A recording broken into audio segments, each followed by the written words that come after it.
अभी तक जुलाई के पहले 15 दिनों में ही हमने देखा कि कुल 10,500 करोड़ की बिकवाली हुई है और कुल 9 सेक्टर में ये बिकवाली देखने को मिली है। और इसमें सबसे ज्यादा जो सेलिंग हुई है वो हुई है आईटी सेक्टर में। इसके अलावा एफएमसीजी, ऑटो और ड्यूरेबल सेक्टर में भी हमने देखा कि कुछ बिकवाली देखने को मिली है।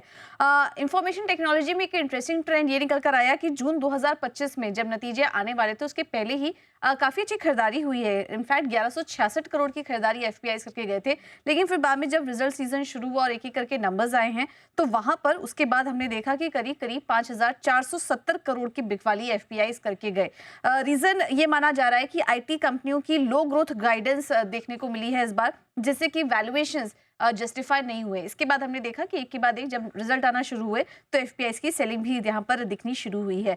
कंज्यूमर ड्यूरेबल्स में भी बड़ी बिकवाली आई है, ऑटो, हेल्थ केयर, इन सब में भी हमने देखा कि थोड़ी सेलिंग बढ़ा है। एक एफएमसीजी एक ऐसा स्टॉक था जहां पर की बिकवाली कम हुई। जून 2025 में करीब 3,985 करोड़ की बिकवाली हुई थी, लेकिन पिछले 15 दिनों में इतना बड़ा कुछ सेलिंग फिगर यहाँ पर देखने को नहीं मिला।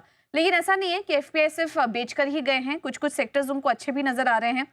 इसमें सबसे ज्यादा जो खरीदारी हुई है, इनफ्लो आया है, वो सर्विस सेक्टर में आया है। अगर जून 2025 पिछले महीने की बात करेंगे तो केवल 340 करोड़ की खरीदारी हुई थी यहाँ पर, लेकिन वो बढ़ के पिछले 15 दिनों में ही एफपीआई ने करीब 2,773 करोड़ की खरीदारी वो यहाँ पर करके गए। उसके बाद दूसरा जो सेक्टर था वो था मेटल्स एंड माइनिंग। ये अच्छा लग रहा है इनको, पिछले महीने बिकवाली हुई थी यहाँ पर, लेकिन इस महीने अच्छी खरीदारी इधर भी देखने को मिल रही है। और इसके अलावा oil and gas, capital goods, ये भी एक सेक्टर था जो कि एफपीआई को काफी आकर्षक नजर आ रहा है।